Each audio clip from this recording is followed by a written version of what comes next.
Okay, Vikings put out their first depth chart. It's kind of a formality thing because they've got the scrimmages against Denver, and then they're playing Denver, and it's just this isn't the week one starting lineup necessarily. I mean, obviously a lot of it probably will be, but you know this isn't stuff set in stone.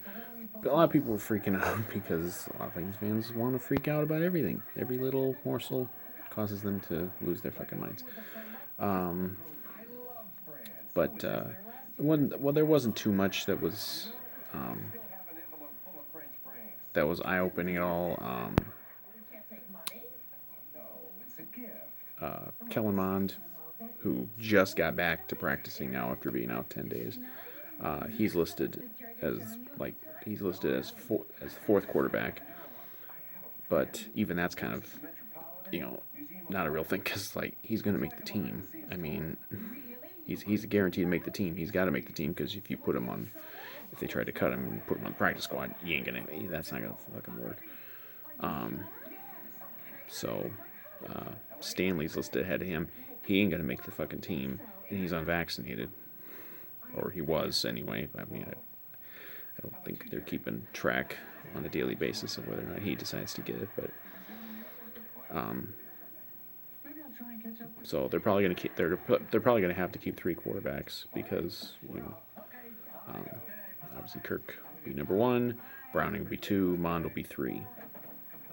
And then they're almost certainly going to have to keep somebody on the practice squad because you're going to have an extra quarterback if you're going to have two of your three quarterbacks being dumb fuck anti-vaxxers. But that's a whole that's a whole other thing.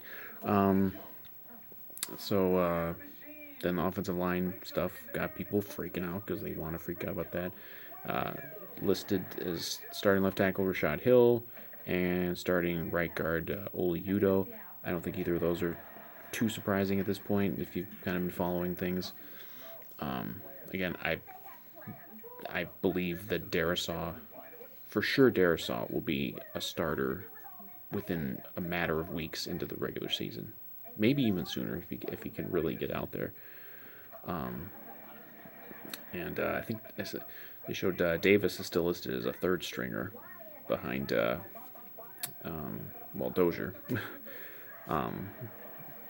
But again, if Davis can kind of get out there and get enough snaps and get enough practice, they might fast track him too. But by all accounts, Oliudo has been really good and looking really good, and maybe he can just be your guard. Maybe it's not even a thing where you're gonna have to worry as much about Davis. I actually took notes here.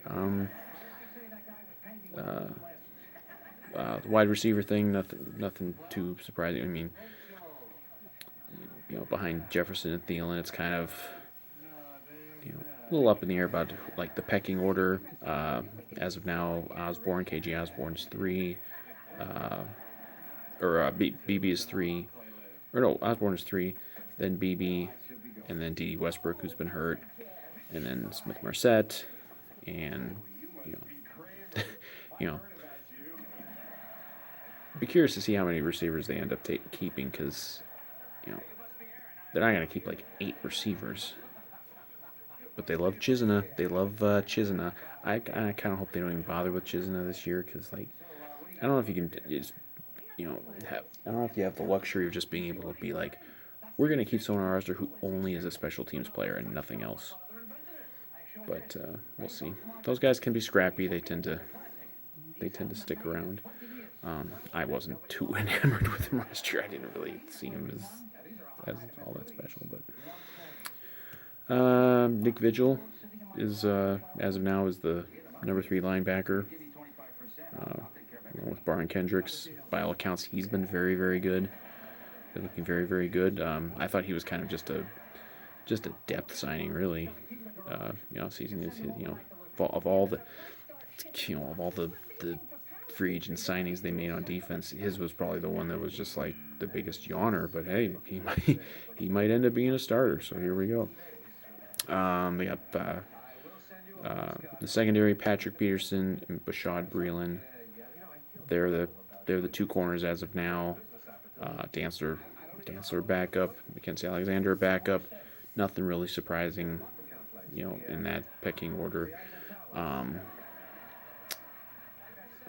Greg Joseph is listed as the number one kicker, so you know I guess as of now that means he is the favorite as of now. But I don't think Patterson is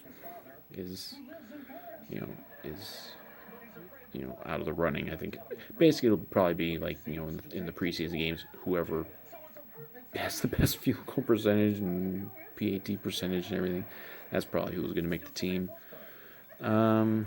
Weatherly's listed as the other starting and opposite of Hunter. Want him as the backup. I don't know if that's going to matter too much because Zimmer likes his rotation and likes mixing a lot of guys in. I don't think even if a guy's starting, that doesn't necessarily mean he's going to even see like a huge majority of the playing time. So I think we got a lot of options there. So that's about it for the the big stuff. There's nothing surprising. I mean, every other position is kind of it's everybody you'd expect being in the order you'd expect. But yeah, people were freaking out. I don't get it. People are just freaking out about the depth charts. Like, again, like this is really just a formality. You got to have some. You put out some sort of a depth chart. Just to you probably don't even have to do it, but it's maybe something of a almost like a courtesy because you got Denver coming in for these scrimmages and then a preseason game, and you get a little idea of who you're going against and who they're going against, and it's nothing that big. I mean, again, the depth chart that we have now, probably 25% of it will be very different in a month. What are we, a month from I want to say a month from Thursday is Cincinnati, so it's getting close. But yeah, I wouldn't freak out about anything. I mean, I don't know why Vikings fans insist on freaking out about every little fucking thing. But I think we have some good depth. I mean, you just look at the names out there. Like all these moves they made, especially on defense. Like we got some freaking depth going this year. We've got guys listed as like third stringers or not even, maybe not even third stringers. Like last guy on the depth chart who we're seeing playing time, significant playing time last year. So, but we'll see. We got the scrimmages. We got preseason opener coming up on Saturday. Can't wait to get back to the Purple Palace, even if it's just for a preseason game. That'll be cool. Fucking Teddy coming back. And